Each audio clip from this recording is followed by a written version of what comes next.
વિભાગને નથી કરી. કેમ નથી કરી?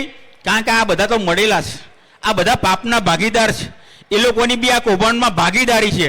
એટલે સીધી ફરિયાદ ઈડીમાં દિલ્હી કરી ને દિલ્હીથી તપાસ આવી તો નાયબ મામલતદારના ઘરે કેટલા રૂપિયા મળ્યા ખબર છે?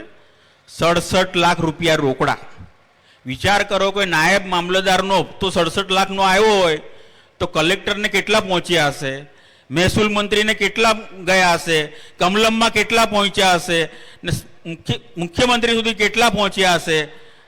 આ તો એ જે સસ્પેન્ડ થયેલા છે કલેક્ટરને બી હું કહેવા માંગુ છું કે જો અમારી સરકાર આવશે તો અમે તમને ફરી નોકરીમાં લઈશું.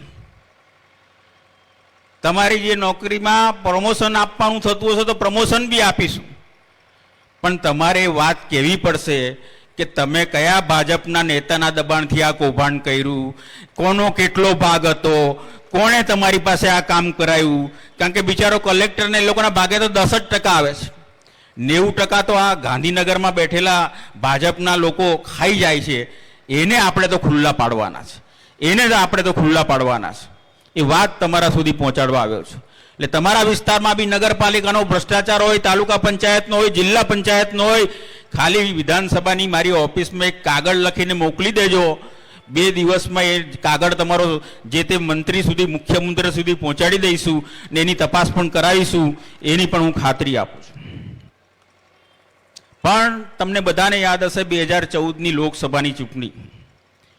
2004 થી 2014 હું દિલ્હીમાં સંસદ સભ્ય હતો. 2009 થી 2014 હું ભારત સરકારનો મંત્રી પણ હતો. પ્રભાબેન બી મારી સાથે 2009 થી 2014 દિલ્હીમાં સંસદ સભ્ય હતા. એ વખતે શ્રીમતી સોનિયા ગાંધીની આગેવાનીમાં યુપીએ સરકાર હતી, જેમાં મનમોહનસિંહ સાહેબ વડાપ્રધાન હતા. આ તમારો જે હાઈવે બન્યો છે ગોધરાથી દાહોદ, સિમેન્ટ કોન્ક્રીટ આખો હાઈવે, તમને ખબર છે ને પહેલા કેટલી 3 જગ્યાએ ફાટક નડતા હતા. અહીંથી દાહોદ જવું હોય તો ફાટક બંધ હોય તો અડધો કલાક તો ફાટકે ઊભા રહેવું પડતું હતું. આજે ઊભા રહેવું પડે છે. કેવો રોડ બન્યો છે ટનાટન. કોઈ એમાં કોઈ રૂપિયા ખાધેલા હોય એવું લાગે જ તમને? આટલા વર્ષો થઈ ગયા તો એ કાંકરી ખરી નથી. ના ભાજપવાળા રોડ બનાવે તો એક ચોમાસામાં તો ધોવાઈ જાય, રસ્તો કાં છે એ જ ખબર ના પડે, આવા બનાવે છે.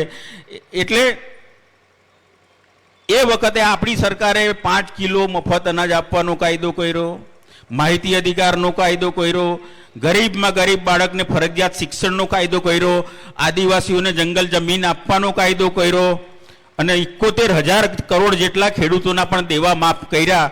એવી અમારી સરકારે 2010 થી 14 સુધી કામગીરી કરેલી. પણ 2014માં આપણા સાહેબ મેદાનમાં આવ્યા ને પછી સાહેબે તમને બધાને એમ કીધું કે હું બનીશ તો તમને 15 લાખ તો ખાતામાં જ નાખી દઈશ. કીધું તું કે નહોતું કીધું? ખેડૂતને એમ કીધું કે હું તમારી આવક બમણી કરી દઈશ. તમને એમ કીધું કે अच्छे दिन आएंगे. કરી હતી કે નહીં એ વાત? ને પેલી થપ્પડવાળી જાહેરાત આવતી હતી. હવે થપ્પડ તમને વાગી કે નહીં ખબર નથી મને, પણ 2014માં અમે 26 જણ ચૂંટણી લડેલા, અમને બધાને થપ્પડ વાગી. અમે ઘેર ભેગા થઈ ગયા 26 જણ. મને એનો બી અફસોસ નથી. પણ હું તમને ખાલી આજે એટલું જ પૂછવા આવ્યો છું કે 2014 સુધી અમારી સરકાર હતી, એ વખતે અમારી સરકાર 56 રૂપિયા લીટર ડીઝલ આલતી હતી. એ તમને મોંઘું લાગ્યું એટલે અમને કાઢી મૂક્યા. તો હવે 90 રૂપિયા ડીઝલ કેવું લાગે છે? અમારી સરકાર હતી ત્યારે 72 રૂપિયા પેટ્રોલ આલતી હતી, એ તમને મોંઘું લાગ્યું. તો હવે 99 રૂપિયા પેટ્રોલ કેવું લાગે છે? અમારી સરકાર હતી ત્યારે 350 રૂપિયા ગેસનો બાટલો આલતી હતી, હવે 1100 ને 1150 ને 1200 થઈ ગયા. તો કેવું લાગે છે? અમારી સરકારમાં 2014 સુધી સોનાનો તોલાનો ભાવ 24,000 રૂપિયા હતા બહેનો. અત્યારે સોનાનો તોલાનો ભાવ 1,40,000 વટાવી ગયો છે.